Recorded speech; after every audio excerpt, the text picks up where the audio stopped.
व्यास जी गिनाते हैं कि भागवत सुनने से होता क्या है। भागवत में वास्तविक वस्तु का बोध कराया है। वास्तविक वस्तु कौन है? जगत के जीव, माया और जगत। यानी जब जीव और जगत और माया का जब बोध होता है, जब मनुष्य का परम लक्ष्य हमें पता चलता है कि इस जीवन में हम जन्म लेते हैं, हमारा परम लक्ष्य क्या है, जब मालूम चलता है, जब इस चीज का ज्ञान हमें हो जाता है, तब हम परम तत्व को जानते हैं, यानी भगवान को जानते हैं। भगवान हमें दर्शन देते हैं। वरना आप कितनी कोशिश करते रह जाना, परंतु भगवान नहीं मिलेंगे। तो ये हमें बताती है श्रीमद् भागवत। हम आगे जैसे जैसे बढ़ते जाएंगे मालूम चलता जाएगा।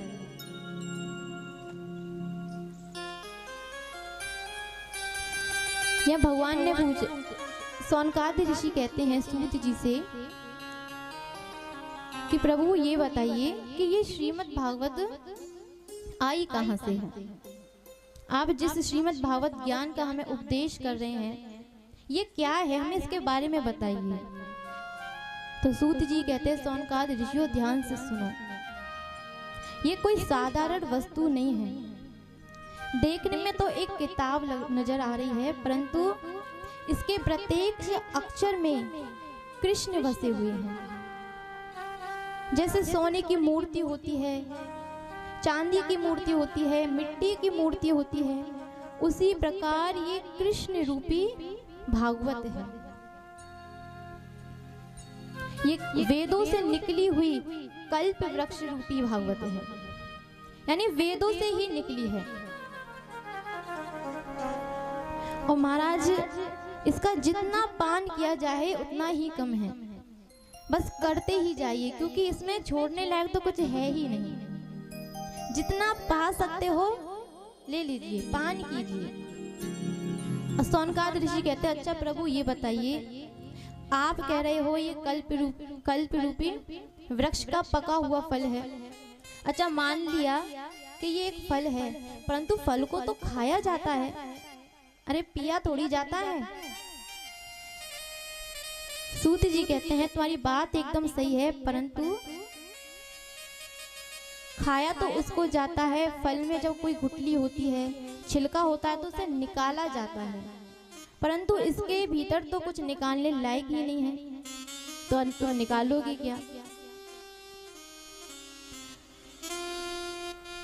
अब यहाँ पे सौनकादि ऋषि कहते हैं, अच्छा सूत जी महाराज ये बताओ कि ये आई कैसे है? जब ये पका हुआ फल नीचे गिरा होगा तो ये तो फूट गया होगा, फिर क्या हुआ? अब सूत जी कहते हैं, हाँ हाँ बिल्कुल तुम्हारी बात ठीक है, यदि ये नीचे गिरी होगी तो जरूर फल फूट जाता है, परंतु ये तो शाखा प्रति शाखा से आई है। कि सबसे पहले भगवान नारायण ने ब्रह्मा जी की शाखा पर डाला है, यानी नारायण ने पहले ब्रह्मा जी को ये चतुर्श्लोकी भागवत श्रवण कराई है। सर्वप्रथम पुरा मया प्रोक्तम जाय नामे।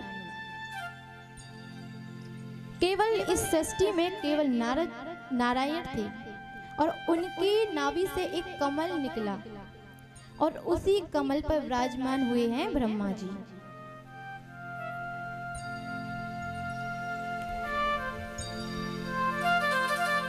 जब ब्रह्मा जी ने देखा इधर उधर, कमल के नीचे देखा कि हम कहाँ आ गए, तो उन्हें एक शब्द सुनाई दिया, तप, यानी तप करो।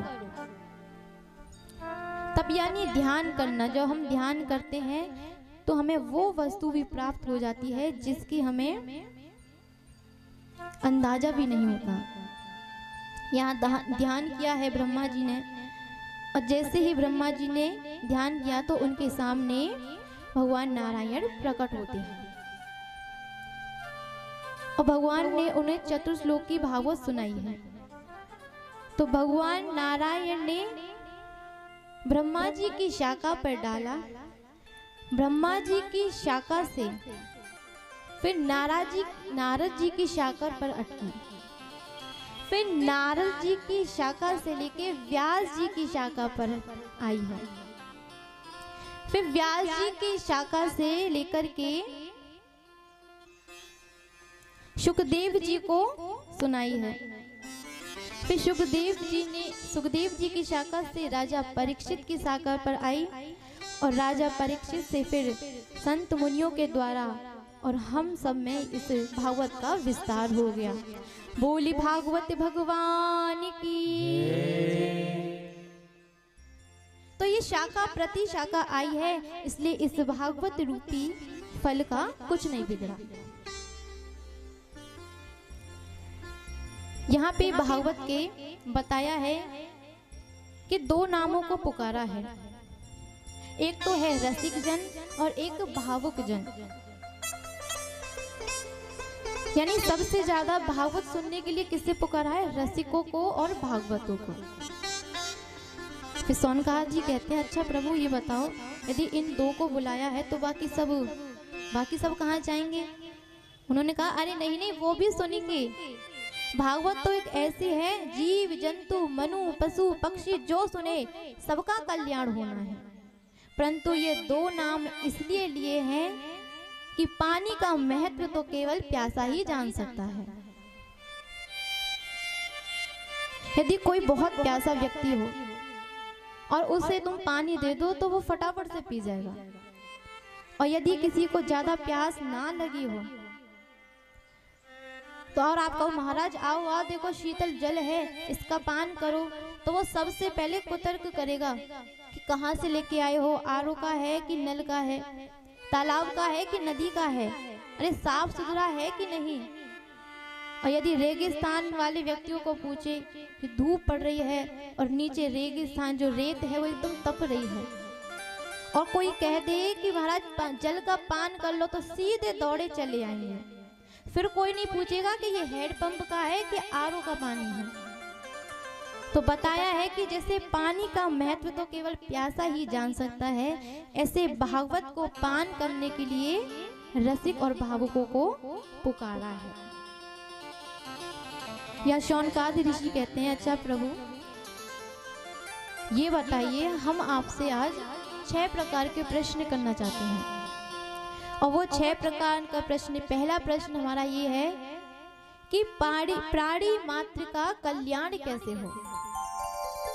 अब जो कलयुगवासी होंगे इनका कल्याण कैसे होगा। दूसरा प्रश्न ये है कि हमारे शास्त्र वेद उपनिषद ग्रंथ बहुत हैं, परंतु कलयुग में तो कोई सुनने वाला या पढ़ने वाला नहीं होगा, तो इन समस्त वेद पुराणों का सार क्या है। और तीसरा बताया कि हमने सुना है भगवान मानव कल्याण के लिए अवतार लेते हैं। जब इस युग पे बहुत पाप बढ़ जाता है, दैत्य बहुत रुदन करते हैं, तो उनका संहार करने के लिए भगवान को अवतार लेना पड़ता है। तो भगवान तो इतने सामर्थ्यवान है कि एक चुटकी में उनका संहार कर देंगे। फिर भगवान को इस धराधाम पे अवतार लेकर के क्यों आना पड़ता है, इसकी क्या आवश्यकता है। हमारा चौथा प्रश्न ये है कि भगवान यदि अवतार लेते हैं तो वो क्यों लेते हैं और कहां कहां कैसे कैसे लिए हैं। पांचवा प्रश्न हमारा ये है कि जीवन का परम लक्ष्य क्या है, क्योंकि आजकल के जो जीव हैं खाने पीने में, सोने में, जागने उठने में ही बिता रहे हैं, तो कोई जीवन का लक्ष्य तो होगा। तो हमारा ये प्रश्न है कि इस मनुष्य जीवन का परम लक्ष्य क्या है। छठवां प्रश्न ये है कि जब भगवान अवतार लेकर के आते हैं और फिर इस धराधाम को छोड़ करके जाते हैं, तो जो धर्म है वो किसकी शरण में जाता है, धर्म को स्थान कहाँ दिया है, किस में वास करते हैं। महाराज जैसी सूत जी ने ये प्रश्न सुने तो उनका हृदय तो गदगद हो उठा कि अरे सौनकादि ऋषियों, हम तुमसे बड़े प्रसन्न हुए, क्योंकि तुमने अपने लिए तो कोई प्रश्न नहीं किया, केवल कलयुग वासियों के लिए, जीव के कल्याण के लिए प्रश्न किया है। और जो दूसरों का हित चाहता है उन्हें हम बहुत प्रसन्न करते हैं, बहुत पसंद करते हैं। परंतु हम तुम्हें सारे प्रश्नों का जवाब देंगे, परंतु सबसे पहले हम अपने सदगुरुदेव भगवान सुखदेव जी का ध्यान कर लें। यम प्रवजंत मनुपेतमपेत कृत्यम, हम अपने सुखदेव गुरुदेव का ध्यान कर ले। वो सुखदेव जी जो जन्म लेते ही सन्यास को चले गए। सौनकादि ऋषि ने कहा, अरे प्रभु, जन्म लेते ही, अरे जन्म जो लेता है वो तो बालक बड़ा छोटा रहता है, तो जन्म लेते ही वो कुछ जानता ही नहीं है, एकदम अज्ञान होकर के आता है, तो वो सन्यासी कैसे बन गए? या सूत जी कहते हैं, आओ चलो हम अपने गुरुदेव का चरित्र ही तुम्हें सुनाते हैं। सूत जी कहते हैं कि सौनकादि ऋषियों ध्यान से सुनो कि एक बार गोलोक में श्री राधा रानी की गोद में बैठकर के शुक यानी तोता जो है राधे राधे जप रहा था, राधे राधे राधे। और राधा रानी ने कहा कि अरे पुत्र, तुम राधे राधे मत जपो, तुम कृष्ण कृष्ण जपो। अब या तोता उड़ते उड़ते कृष्ण के पास जाता है, कृष्ण कृष्ण कृष्ण। कृष्ण कहते हैं, अरे बेटा, तुम कृष्ण कृष्ण मत रटो, तुम राधे राधे रटो। और राधे के पास जाए तो वो कृष्ण कृष्ण करके भेज दे, और कृष्ण के पास जाए तो वो राधे राधे करने के लिए भेज दे।